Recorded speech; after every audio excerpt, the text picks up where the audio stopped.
Hi, this is Manju Ramanan, and I am in conversation with award-winning, eminent lyricist and poet, Mr. Alok Srivastava. And he's in Dubai now, and let's talk to him about his life. Why is he here first? He's at the India Club tonight for a concert. But yes, there's more to talk to him about. We had such an interesting conversation just before we started this interview. बताइए sir, आप Dubai में, you're here in Dubai. Why are you here? Dubai जो दिल में जो शहर रहते हैं उनमें से एक शहर दुबई है। और दुबई आकर मुझे कुछ ऐसा पिछले 15-17 बरस में जो मोहब्बत यहाँ मिलती है, जो प्यार यहाँ मिलता है, जो अपनाइयत अपनापन यहाँ मिलता है, तो मुझे ऐसा नहीं लगता कि मैं कोई दिल्ली से बहुत दूर हूँ, अपने देश से बहुत दूर हूँ। बस ऐसे ही लगता है कि कुछ एक बहुत खूबसूरत सी एक कॉलोनी में आ गया हूँ कॉलोनी और सारे दोस्त सब हैं। हाँ, इस बार मैं पिछले 15-17 बरस से दुबई आता रहा हूँ बहैसियत शायर के। इस बार जो आना है वो थोड़ा मुख्तलिफ है। मिज़राब गज़ल, यानी जिससे गज़ल का साज छेड़ा जाता है। तो मेरे दोस्त हैं, बहुत अच्छे दोस्त, मेरे भाई इमादुल मलिक साहब, उनकी तंजीम है, उनकी ऑर्गेनाइजेशन है अपलॉस अदब। तो ये जो कॉन्सेप्ट है, ये कॉन्सेप्ट मैं सुदीप बनर्जी जी के साथ, रेखा भारद्वाज जी के साथ बेगम अख्तर के नाम से इंडिया में कर चुका हूँ, जहाँ बेगम अख्तर की गज़लें रेखा जी ने और सुदीप जी ने गाई थी और मैंने उसके ट्रिवियाज को पेश किया था। उससे पहले NCPA मुंबई में हमारे हिंदुस्तान के बहुत मशहूर गुलकार पद्मश्री पंकज दास साहब, उनके साथ भी मैं ये कॉन्सेप्ट कर चुका हूँ। उसका नाम था गालिब से गुलजार तक, जिसमें गालिब से लेकर और गुलजार साहब तक जो गज़लें थी वो पंकज दास साहब ने पढ़ी थी, गाई थी, और मैंने उन गज़लों के और गज़लों से रिलेटेड कुछ इंटरेस्टिंग ट्रिवियाज गज़लों के बीच में पढ़ा। लेकिन गालिबन दुबई में ये इस तरह का पहला एक्सपेरिमेंट है कि मैं जो है वो पोएट की हैसियत से तो हूँ ही, साथ साथ जो गज़लें हमारे दौरे हाजिर के बहुत ही मशहूर सिंगर हैं फ़रूक बेग साहब, वो कुछ गज़लें पेश करेंगे। और उन गज़लों के बीच बीच में जो उन गज़लों से मुताल्लिक़, उन गज़लों से रिलेटेड जो ट्रिवियाज हैं, जो कुछ मेमोयर्स हैं, कुछ पोएट्स के बारे में, वो मैं पेश करूँगा। तो ये इमाद साहब का और अपलॉस अदब का उनका बहुत शुक्रिया अदा करता हूँ कि उन्होंने मुझे इस कॉन्सेप्ट का और इस कॉन्सर्ट का हिस्सा बनाया। दुबई से, जैसा मैंने बताया, 15-17 बरस हो गए।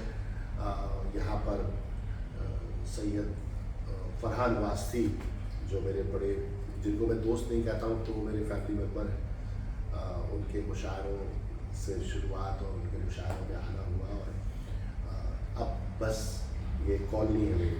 अच्छा, तो ये कॉलोनी आप पहली बार कब आए? कोई 17 बरस पहले, 15-17 बरस। हाँ, वो उसके बाद तो मैं मुसलसल, मतलब कभी कभी साल में 2-2 चक्कर लग जाते हैं। मैंने बताया आपको कि अब रेखता में भी थे, यहाँ वाले में नहीं था, मैं दिल्ली वाले में था। जी। आपके चाइल्डहुड के बारे में बताइए। आप MP से हैं एंड आप एक स्मॉल टाउन से हैं, जो एक अलग ही, उसके साथ एक अलग एथिक्स और ईथॉस जुड़ा हुआ होता है। उसमें एक अलग ब्यूटी होती है। स्मॉल टाउन इंडिया का एक अलग कल्चर, एक अलग कैरेक्टर होता है, और वो आपके वर्क्स में कैसे रिफ्लेक्टेड है और कितना रिच, इतना रिच इसीलिए है बिकॉज ऑफ योर चाइल्डहुड? देखिए, हाँ, मैं बेसिकली, जैसे जो मेरे बड़े सीनियर्स हैं, जो बड़े दिग्गज और बड़े साहित्यकार हैं हमारे दौर और समय के, उन्होंने मुझे फॉर्चुनेटली रिश्तों का कवि कहा है। तो मुझे ऐसा लगता है कि जो आत्मीयता है, ऐसा नहीं है कि शहरों में नहीं है। अगर शहरों में आत्मीयता नहीं होती तो मैं बार बार दुबई क्यों आता, महानगरों में नहीं होती है। लेकिन जो रूट्स कनेक्टिविटी है, जो रूट्स से जुड़े रहने का एक जो स्वभाव है, मेरा ऐसा मानना है कि वो छोटे शहरों में बहुत सघन होता है, बहुत गाढ़ा होता है।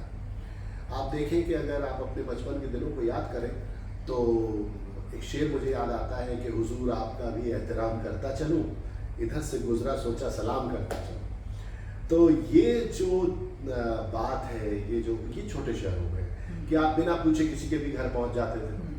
अरे भाई यहाँ से निकल रहा था, सोचा आपके साथ चाय पी ली, और बड़ी मतलब जो है बड़ी इजी अप्रोच होती है। आप निकल रहे हैं, चाचा बैठे हैं चबूतरे पर, चाचा कैसे हो, आप बेटा चाय पी लो, है ना, बैठो बातचीत। तो लोग अब महानगर में ऐसा होता है कि आपकी बिल्डिंग में कौन कौन रहता है आपको नहीं पता। नहीं। दूसरा, दोस्तों से भी मिलने जाना है तो हाँ भाई, मैं सोच रहा था बहुत दिन से मुलाकात नहीं हुई है, सोचा कि तुमको पूछ लूँगे संडे को फ्री हो क्या, आ जाओ। ये शहरों का कल्चर नहीं था। जिन कस्बों से, जिन छोटे शहरों से हम आते हैं, वहाँ कल्चर ये है कि निकल रहे थे, बस हुजूर आपका भी एहतराम करता चलूँ, इधर से गुजरा सोचा सलाम करता चलूँ। तो ये एक चीज़। और इसको आपने जो आपका जो सवाल है, मैंने अपनी पोइट्री में बहुत जिया। वो ऐसे कि जब मैंने लिखना शुरू किया अर्ली 90s में, तो मैंने रिश्तों पर लिखना शुरू किया, माँ पर, पिता पर, भाई पर, दोस्तों पर, मित्रों पर। तो मेरे जो कंटेम्प्रेरीज थे, जो प्रोग्रेसिव राइटिंग में थे बेसिकली, तो उन्होंने बड़ा टोका मुझको कि यार कहाँ दुष्यंत की परंपरा रही है हिंदी गज़ल की, उन्होंने समाज को और समय को कितना बांधा है अपनी ओर। कहाँ तुम ये अम्मा बाबूजी, रिश्ते, भाई वगैरह ये सब तुम कर रहे हो। तो मैंने उनसे ये कहा, मैंने कहा देखो ऐसा है कि जितनी रूट्स हैं वो इन्हीं से होके निकलती हैं। आप अपने परिवार में जो सीखते हैं, आप वही समाज में करते हैं, राइट। मेरी अपब्रिंगिंग जो होगी, मेरा शेर है कि असर बुजुर्गों की नेमतों का हमारे अंदर से झांकता है। असर बुजुर्गों की नेमतों का हमारे अंदर से झांकता है। पुरानी नदियों का मीठा पानी नए समंदर से झांकता है। तो मुझे, मेरा ऐसा मानना है कि आपकी, किसी बड़े शायर का शेर है कि ज़बाने तिफ्ल से खुलते हैं ख़ानदान के राज, अदब शऊर सलीक़े घरों से मिलते हैं। तो जो भी आपका कल्चर है, जो भी आपका बैकग्राउंड है, वो आपकी ज़बान से, आपकी तहजीब से, आपके नेचर से, वर्ड से, हाँ, उससे पता चलता है। बड़ा एक जुमला है जो नेगेटिव भी है और पॉजिटिव भी है। यार किन लोगों में उठे बैठे हो, तो अब किन लोगों में उठे बैठे हो, ये नेगेटिव भी है पॉजिटिव भी है। आपने किसी को बेतमीज़ होते देखा तो आप पूछोगे यार किन लोगों में उठे बैठे हो, इतने बदतमीज़ इंसान हो। और अगर आपने किसी को बहुत तहजीब याफ्ता देखा, किसी के कल्चर से आप बहुत मुतासिर हुए, तो आप यार किन लोगों में उठे बैठे। सो दैट मुझे, हाँ, एनवायरनमेंट, सो दैट मुझे हमेशा से बहुत अच्छी अपब्रिंगिंग मिली, और मैंने उन्हीं रिश्तों को कविता करने की कोशिश की, उन्हीं रिश्तों के बारे में कविता करने की कोशिश की। तो मुझसे जब पूछा गया तो मैंने कहा देखो, ये जो लोग हैं, जो घर के हैं, भाई हैं, छोटे भाई हैं, अनुज हैं, ये लोग जब बहुत तहजीब के स्तर पे जब बहुत रिच होंगे, तो ये समाज में जाके भी वही करेंगे, हाँ। है ना। कहते हैं ना, आप घर से सीखते हैं सब।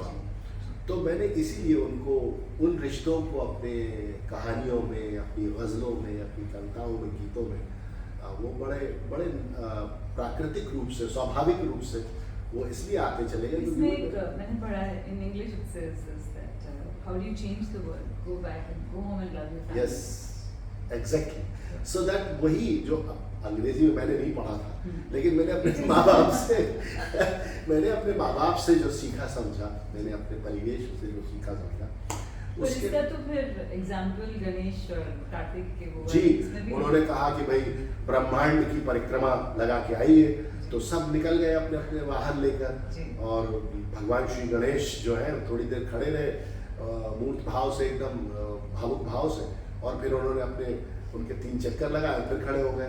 तो शिव जी ने पूछा कि भाई ये क्या हुआ, तो साहब हमारा ब्रह्मांड तो आप ही है संपूर्ण। तो रिश्ते जो है वो बहुत महत्व रखते हैं इंसानी ज़िंदगी में, और आपके परिवार का, आपके शहर का, और आप किन लोगों में उठे बैठे हैं, इसका आपकी पूरी की पूरी पर्सनालिटी में, मेरा ऐसा मानना है, बहुत स्ट्रॉन्ग रिफ्लेक्शन आता है। और वो थ्रू आउट योर लाइफ रहता है। जी। It's a strong जी, जी। आपने जब पहली बार कुछ लिखा, whenever you wrote something creative, आपने अपनी मम्मी के पास अब गए थे हाँ। उनको लेके, हाँ। तो वो बताइए वो रिएक्शन क्या लिखा था और उनका रिएक्शन क्या था? मेरी माँ जो थी वो भोपाल से थी, तो उनकी जो लैंग्वेज थी, उनका ख़ास तौर से वो जो भाषा थी वो बहुत संपन्न थी। हिंदी उर्दू का बैकग्राउंड था घर के अंदर। मेरे पिता जो थे, मेरे वालिद जो थे, वो भी बहुत पसंद करते थे, हालांकि बहुत प्रमोट नहीं करते थे वो, क्योंकि कायस्थ बैकग्राउंड में ये होता है कि पहले आप पढ़ लिख जाइए, आप डिग्री। नौकरी से कर लीजिए, हाँ। फिर उसके बाद ये सारे शौक। हाँ, ये और शौक मैं- होते हैं, हाँ। they can never be mainstream। हाँ, ये मेन स्ट्रीम का नहीं है, मतलब इसको पैशन नहीं माना जाता, हाँ, और seriously जॉब तो नहीं बिल्कुल है। नहीं माना जाता। तो मेरे साथ भी वही हुआ कि मैं इसको अपना पेशा और पैशन, अपने पैशन को अपना पेशा बनाना चाहता था। और मेरे जो पिताश्री थे वो कहते थे भाई पहले नौकरी वोकरी कर लो, क्योंकि मेरे बड़े भाई जो थे वो बैंक मैनेजर थे, हाँ। और एज वेल एज बहुत रिनॉन पोएट थे, हम्म। आनंद श्रीवास्तव सहर, ये तखल्लुस था उनका, और वो बहुत जाने माने गीतकार थे। अनफॉर्चुनेटली लास्ट ईयर वो नहीं रहे। सो वो भी बैंक मैनेजर थे, तो भैया मेरे जो पिताश्री थे वो मिसाल देते थे भैया की, देखो आनंद को देखो, उसने अपनी जॉब वॉब करने के बाद कविता, और मैं ये मेरी कविता पहले तो ये मेरे साथ एक वो था, और उसमें माँ बहुत सपोर्टिव थी, नो डाउट। ठीक है, कमाल हो गए। तो पहली गज़ल मेरे ख्याल से जो है कि जब भी तकदीर का हल्का सा इशारा होगा, जब भी तकदीर का हल्का सा इशारा होगा, आसमां पर कहीं मेरा भी सितारा होगा, है ना। दुश्मनी नींद से करके हूँ पशेमानी में, डरा हुआ हूँ परेशान हूँ। दुश्मनी नींद से करके हूँ पशेमानी में, अब कहाँ पर मेरे ख्वाबों का गुजारा होगा। तो ऐसी वो जो कॉलेज और स्कूल के दिनों की है। तो चूंकि माँ जानती थी, तो माँ को सुनाई, तो उनका रिएक्शन हाँ भाई अच्छा है, और मेरे घर का नाम गुड्डू हुआ करता था। तो वो क्या है कि जो टेक्निकल लैंग्वेज है वो नहीं जानती, जो अदबी लैंग्वेज है वो नहीं जानती थी कि ये मिसरा कमज़ोर है। तो लेकिन वो जब मैं उनको कभी सुनाता था तो वो जवाब में, देखो गुड्डू ये लाइन हमको कुछ समझ में नहीं आई, तो मुझे इंटरेस्ट ना लेती। हाँ, तो मुझे फिर लगता था कि अगर इन्हें नहीं समझ में आई है तो इसका मतलब मुझे इसको और आसान करना है। तो वो जो मेरी रियाजत थी उनको सुना के समझाने की, सिंपल, तो उसने मेरी ज़बान को सिंपल कर दिया। मैं बहुत सख्त हिंदी या उर्दू के लफ्ज़ से बचता रहा। तो धीरे धीरे वो सबसे ज़्यादा टफ होता है, टू बी सिंपल। आसान होना सबसे मुश्किल है। हमारी मेरी एक गज़ल है, वो बीच में कहीं कन्वर्सेशन में याद आएगी तो आपको सुनाऊंगा। उसमें यही है कि जिन बातों को कहना मुश्किल होता है, जिन बातों को कहना मुश्किल होता है, उन बातों को सहना मुश्किल होता है। और उसके साथ हमें आसानी है कितनी, उसके साथ हमें आसानी है कितनी, उससे ये भी कहना मुश्किल होता है। उसके ताने होते हैं, उसके ताने होते हैं, मुश्किल से भी सहना मुश्किल होता है, मुश्किल से भी सहना मुश्किल होता है। और वो बातें जो तुम अक्सर कहती हो, वो बातें जो तुम अक्सर कहती हो, उन बातों को सहना मुश्किल होता है, उन बातों को सहना मुश्किल होता है। लगती है ये बहर पीटर, लगती है ये बहर बहुत आसान, मगर इसमें गज़लें कहना मुश्किल होता है। मैं इसका ऑपोजिट भी पूछना चाहती हूँ, कितनी बार ऐसा होता है कि एक अनकंफर्टेबल ट्रूथ जो होती है, जो हमें एक्सप्रेस करना होता है, वो पोइट्रिकली ज़्यादा ईजियर तरह से यूज़ हो सकता है, आपको ऐसा लगता है? एक uncomfortable truth, it could be anything, अगर it could be love, it could be expressing affection, पर पोइट्री में ऐसे पावर है जो आप वर्ड्स के पीछे छुप भी सकते हो। देखिए, कविता जो है वो लफ्ज़ों में नहीं होती है जी। कविता उन लफ्ज़ों के जो स्पेस होते हैं उसके बीच में उसके बीच में होती है। खामोशी भी अपने आप में एक बहुत बड़ी गज़ल है, जी। बहुत बड़ी पोयम है। तो जो चीज़ें और हर शेर या मैं ऐसा मानता हूँ कि बड़ी पोइट्री वही है। जैसे मैं आपको एक गीत सुनाता हूँ, अब वो गीत फिल्म में राजा मेहंदी अली खां साहब का गीत है, मदन मोहन साहब का ये उसमें मौसीकी थी, फिल्म थी मेरा साया, और वो मेरा one of the favourite song है। वो एक प्रेमिका जो अब नहीं है, पत्नी जो अब जीवन में उसके नहीं है, उसका डेथ हो चुकी है, और वो गा रही है और उसका हस्बैंड सुन रहा है, तू जहाँ जहाँ चलेगा मेरा साया साथ होगा, मैं अगर तू अगर उदास होगा तो उदास होंगी मैं भी, नजर आऊं या ना आऊं तेरे पास होंगी मैं भी, तू जिधर का रुख करेगा मेरा साया साथ होगा, मेरा गम रहा है शामिल तेरे दुख में तेरे गम में, मेरे प्यार ने दिया है तेरा साथ हर जन्म में, तू कोई जन्म भी लेगा मेरा साया साथ होगा। अब ये गीत मुझे कभी भी प्रेयसी की तरफ से नहीं लगा, मुझे लगा कि मेरी माँ मेरे क्योंकि इनफैक्ट एक इंडियन एडवर्टाइजमेंट भी आती थी बीच में बच्चों के लिए। हर कविता बड़ी वही है कि जिसको आप जैसे सुने वो आपके मनोभाव से वैसे ही हस्तांतरित हो, आपके अंदर वैसे ही वो आत्मसात करें आप। तो सिचुएशनल ना हो, मतलब वो फिल्म में कही गई ये बात अलग है, या आपने लिटरेचर में कही ये बात अलग है। अब मेरा एक शेर है, उसको लोग अलग अलग तरह से इस्तेमाल करते हैं। ये सोचना गलत है कि तुम पर नजर नहीं, मसरूफ हम बहुत हैं मगर बेखबर नहीं। अब ये हमारे भारत में, इंडिया में जो हमारा इनकम टैक्स डिपार्टमेंट है वो उसकी तरह से जारी हो जाता है, या मतलब लोग मीम बना देते हैं उसका कि भाई जैसे ही इनकम टैक्स भरने का वक्त आया तो पता चला वो साहब इनकम टैक्स डिपार्टमेंट की तरफ से मैसेज आया है कि ये सोचना गलत है कि तुम पर नजर नहीं, मसरूफ हम बहुत है मगर बेखबर नहीं। तो अब लेकिन वो लेकिन अब वो है, अब बात भी सच है कि देखिए आपको ऐसा लगेगा, हाँ वो यूज हो जाए। अच्छा, फिर उसके बाद अगर कोई बॉयफ्रेंड है या कोई पति है वो शरारत कर रहा है और सोच रहा है बीवी तो घर में है, तो हमारी जो है वो घर की महिलाएं पढ़ सकती है, कह सकती है भाई ये सोचना गलत है कि तुम पर नजर नहीं। सो दैट कोई भी एक शेर है या कोई भी एक कविता है, उसको जो पढ़ रहा है अगर वो उसके मनोभाव से टकरा रही है, उसके अपने उसके चिंतन से टकरा रही है, तो सफल।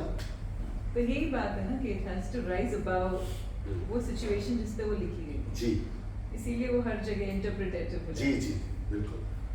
आपने विमेन गर्ल्स पे गर्ल चाइल्ड पे बहुत अच्छा लिखा है, एंड आपने इश्यूज भी रेज किए क्योंकि जर्नलिस्ट भी हुआ, एंड आपने ऐसे इश्यूज को उठाए हैं including the floods, including girl child, जो बहुत स्ट्रॉन्ग सेंस एक स्टेटमेंट भी होता है। सो पोइट्री नॉट, ऐसे बोलते हैं ना कि poetry should, any form of art should wake up the, जो आई मीन एग्जैक्टली वर्बेटम नहीं बोलूँगी but it's something like this कि जो who are lazy and not bothered उनको जगाती है पोइट्री, और जो एक्चुअली डिस्टर्ब हैं और फुल ऑफ लाइफ हैं या फुल ऑफ एंग्जाइटी हैं उनको वो शांत कराती है।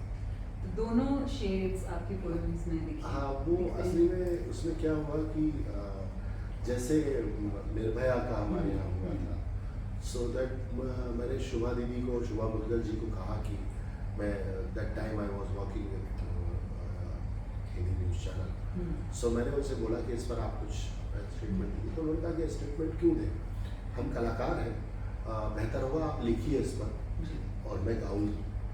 तो उस दिन मुझे ये रियलाइज़ हुआ कि हाँ, मैं तो बहुत बड़े मीडियम में बैठा हूँ और मैं अगर यहाँ से ये चीज़ें पोएम के फॉर्म में स्प्रेड करता हूँ तो ये ज़्यादा प्रभावशाली होगी, और वहाँ से वो एक ट्रेंड सा सेट हुआ।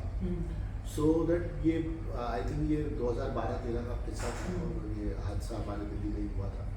तो वो गीत बना था कि दिल से निकली हूँ रोशन हुआ, और ये फ्रीडम ऑफ वुमेन जो है उसकी हिमायत करता हुआ, उसको सपोर्ट करता हुआ एक गीत है। कि दिल से निकली हूँ रोशन दुआ की तरह, खुल के बहने दो मुझको हवा की तरह। बंदिशों से मुझे सख्त इनकार। उस वक्त हमारी जो सीएम थी दिल्ली की, उन्होंने स्टेटमेंट दे दिया था कि भाई लड़कियों को ऐसे नहीं निकलना चाहिए, वैसे नहीं निकलना। क्यों नहीं निकलना चाहिए? फिर आप क्या कर रहे हैं? और क्यों हमारी सोसाइटी ऐसी है कि जहाँ हमें ये कहना पड़े कि लड़कियों को ऐसे नहीं निकलना चाहिए? क्यों? हमें खुद को ठीक करना चाहिए ना कि वो कैसे भी निकल सकते। बंदिशों से मुझे सख्त इनकार है। ये मेरा देश है, मेरा संसार है, क्यों ना इतना चंचल हवा की तरह, खुल के बहने दो मुझको हवा की तरह।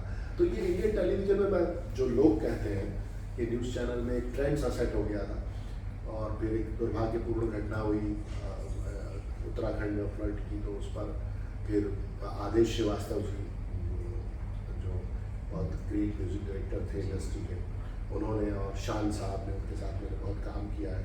शान जो है, उन लोगों ने एक गाना बनाया, हमने मिलकर सबने एक गाना बनाया, पहाड़ों पे टूटा पहाड़ों का पानी। तो वो टेलीविजन में रहते हुए जो बहुत अच्छे काम हुए, उनमें से कुछ काम इस तरह के थे जो बहुत इम्पोर्टेंट इशू बेस्ड थे। और वो मुझे ऐसा लगता है, देखिए कि चाहे सहाफत हो, चाहे शायरी हो, पत्रकारिता हो या कविता हो, जर्नलिज्म हो या पोइट्री हो, ये एक बहुत इम्पोर्टेंट धागे से बंधे होते हैं, और वो होता है आपकी जो सोशल कमिटमेंट है, या यूँ कहिए कि एक तरह की बेदारी। अगर आप अपने समय और समाज को लेके सजग नहीं है तो आप बहुत अच्छे पत्रकार नहीं हो सकते। और अगर आप अपने समय और समाज को लेके बहुत जिम्मेदार नहीं है तो आप बहुत अच्छे कवि भी नहीं हो सकते। सेल्फिशनेस इसमें वर्क हाँ, नहीं करता। तो इसमें ये आप जो है दोनों, जो ये मेरे साथ मेरी जो खुशकिस्मती कहिए वो ये रही कि मेरा जो पेशा था वही मेरा पैशन बना, और जो मेरा पैशन था वही मेरा पेशा। हाँ, वही मेरा पेशा। हाँ, वही मेरा, जी थैंक यू। सो वही मेरा पेशा बना, सो दैट मुझे हमेशा मैं तैयार रहा कि मुझे मतलब जो है अपने पैशन को अपने पेशे के साथ मिलाकर और फिर उसमें एक मैसेज देना है। सो उसमें मैं कितना कामयाब रहा ये तो उसमें करेज भी चाहिए जी, वो जरूरी है। बिकॉज बहुत लोग gallery like they pander to the mainstream, चलो हाँ बोल दिया तो हमारे you don't have to worry too much, but ये ना बोलना हाँ, and then say no this is my language, वो बताइए इसके बारे में। हाँ, ये इसका एक बड़ा अच्छा किस्सा है, इसका एक बड़ा अच्छा किस्सा है। मेरे टेलीविज़न चैनल की दुनिया में ही एक चैनल हेड हुआ करते थे, बाद में वो फिल्म डायरेक्टर हो गए। तो हुआ ये कि उन्होंने मुझे एक दिन फ़ोन किया कि आलोक, मैं एक फिल्म में कर चुका था उनके साथ, they can't take shit anymore, उसको नेशनल अवार्ड भी मिला था उस फिल्म को, और उसमें मैंने उसका जो थीम सॉन्ग था वो लिखा था। तो बाद में वो एक कमर्शियल सिनेमा बना रहे थे, ये शायद 2014 बाद उसको इस फिल्म के बाद। तो उन्होंने कहा कि मुझे एक हार्ट हिटिंग गाना चाहिए और ये बैकग्राउंड सॉन्ग है। मैंने गाना लिखा। अच्छा, लिखते लिखते लिखते मुझे रियलाइज़ हुआ, और वो गाना भी बना 38,000 फीट की ऊंचाई पर। मैं अमेरिका में था उस वक्त और मैं अपने पोएटिक टूर पे गया था, तो मैंने गाना लिख के उनको दे दिया। गाना वो कैलाश खेर जी को गाना था, तो उसका स्क्रैच भी रिकॉर्ड हुआ। लेकिन मुझे बाद में रियलाइज हुआ कि मैं कुछ ज़्यादा बोल्ड हो गया हूँ इसमें, ये मुझे नहीं होना चाहिए।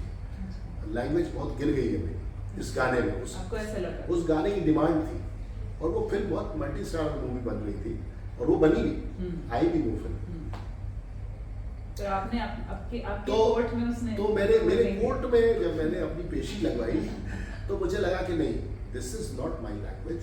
और एक फिल्म में गाना लिखने के लालच में मुझे ये नहीं करना चाहिए। तो मैंने उनको फ़ोन किया, मैंने कहा सूरज जी, ये ना मुझे लग रहा है मेरी लैंग्वेज नहीं है और ये गाना मैं अपना नहीं बता सकता। तो बोले कि नहीं यार, स्क्रैच हो चुका है, कैलाश खेर को गाना है और ऐसा वैसा। तो बिल्कुल आप रखिए, मुझे मैं आपसे गाना वापस नहीं मांगा, पर नाम नहीं चाहिए, पर मुझे इस पर नाम नहीं चाहिए। ठीक है, नहीं, वो देखेंगे। मैं कहा नहीं, ये आपको मुझसे कमिट करना होगा कि मैं अपना नाम नहीं लूँगा इस गाने में। आप रखिएगा, आपके मेरे मरासिम ऐसे आप रखिए। देखिए कुदरत का निज़ाम कि जब इरोज ने उस फिल्म को चॉप किया, छोटा किया, तो वो गाना उड़ा दिया।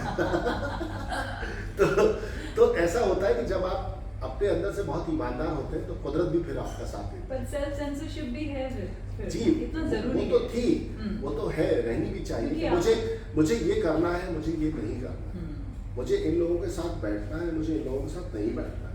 आप बड़ी खामोशी से तय कर सकते हो, उसके लिए आपको बहुत शोर मचाने की जरूरत नहीं है। बाउंड्रीज, हाँ, वो बाउंड्रीज आप डिसाइड कर सकते हैं। नहीं, मुझे ये नहीं करना, अब मुझे ये नहीं करना। माय नेक्स्ट क्वेश्चन ये हर एक आर्टिस्ट, हर एक क्रिएटिव पर्सन को अपना स्पेस प्रोटेक्ट करना होता है, इनर स्पेस जिसको बोलते हैं, जहाँ पे आपका कोर है, जहाँ पे आप डिस्टर्ब नहीं होना चाहते। हाउ डू यू प्रोटेक्ट ये बाउंड्रीज से? जी बिल्कुल। मैंने जैसा पहले ये एक आपको एग्जांपल भी दिया, जैसे बहुत पहले मुझे जिसको आप मेरा पैशन कह सकती हैं या शौक कह सकती हैं, वही इतना रिच था 17 बरस की उम्र में कि मैं जब जगजीत जी को सुनता था, पंकज दास जी को सुनता था, मेहदी हसन साहब को, फरीदा खानम जी को सुनता था, तो मैं सोचता था यार मैं कब ऐसा लिखूंगा कि ये लोग मुझे गाएंगे। ठीक है, और वो हुआ।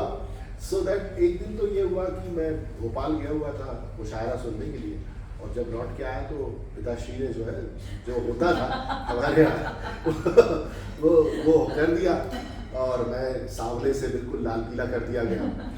और उनका यही था कि भाई पहले पढ़ लिख लो, ये सब चीज़ें तो उम्र में हो जाएंगी। तो मैं लगभग रोते हुए अपनी माँ के पास गया। उस वक्त that time I was just 16-17 years old. तो मैंने अपनी माँ से कहा कि देखिए ये कितना भी कुछ कर ले, मैं बनूंगा तो राइटर ही, और एक दिन मेरी गज़लें जगजीत जी और पंकज दास साहब और ये सब तमाम बड़े लोग गाएंगे, बच्चन मेरे डायलॉग पढ़ेंगे।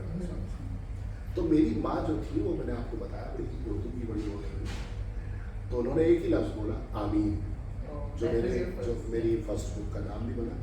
सो वो मैंने बहुत पहले डिसाइड कर लिया था कि मुझे ये करना है, ये नहीं करना है, मुझे इन लोगों की तरह बनना है, इनकी तरह नहीं बनना है। सो वो मेरे शऊर में, हाँ, वो उसका क्रेडिट मैं अपनी अपब्रिंगिंग को देता हूँ। और जो सोहबतें मुझे मिली 20-22 बरस की उम्र से, मेरे घर में ही एक उस्ताद शायर हुए, गोविंद आले निशात साहब, फिर बशीर बद्र साहब, निदा फाजली साहब, फिर बॉम्बे में भी गया तो गुलजार साहब की थोड़ी सी सोहबतें मिली। तो वो मैंने अपने आसपास ऐसा वातावरण निर्मित कर लिया था स्वयं से कि मेरे यहाँ कि आप किन लोगों से आप मुतासिर हो रहे हैं, किन लोगों से आप इम्प्रेस हो रहे हैं।